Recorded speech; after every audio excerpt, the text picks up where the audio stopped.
大家好，我是魔法创作室，欢迎大家收看我的视频。相信大家都有经历过，牙刷用了一段时间，出现刷毛分叉的情况。一般上遇到这种情况，大家都会将牙刷直接丢掉，换新的一把牙刷。但是新的牙刷用了一阵子，也一样出现了刷毛分叉的情况，真的很烦人呐。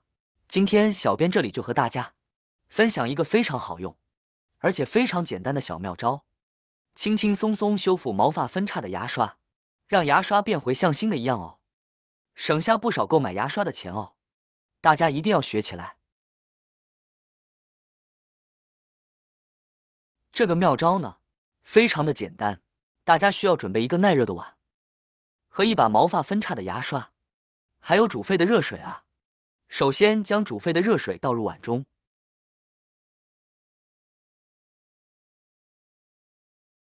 然后呢，将牙刷浸泡在热水中啊。浸泡牙刷的时候，大家需要不停的搅拌牙刷。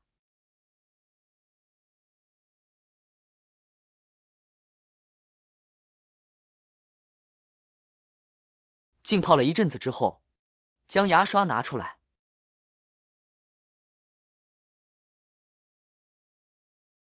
大家看看，这样用煮沸的热水浸泡和搅拌牙刷，牙刷的毛发又恢复了原状啊。大家看得到吗？变得非常的整齐，分叉全部都消失了啊。这样做刚刚毛发分叉的牙刷，现在又像新的一样了，不需要花钱购买新的牙刷了，非常的好用省钱哦。这样除了可以把分叉的牙刷毛发恢复如新，还可以利用沸水的高温消灭牙刷上的细菌哦，一举两得。今天这里和大家分享这个修复分叉牙刷的小妙招，大家学会了吗？是不是很简单很实用呢？希望大家都学会了哦。家里的牙刷出现毛发分叉的情况，就快点试试看吧。好啦，今天的视频内容呢就分享完了。喜欢我的视频的朋友们，记得点赞、转发、分享哦。希望可以帮助到更多的朋友。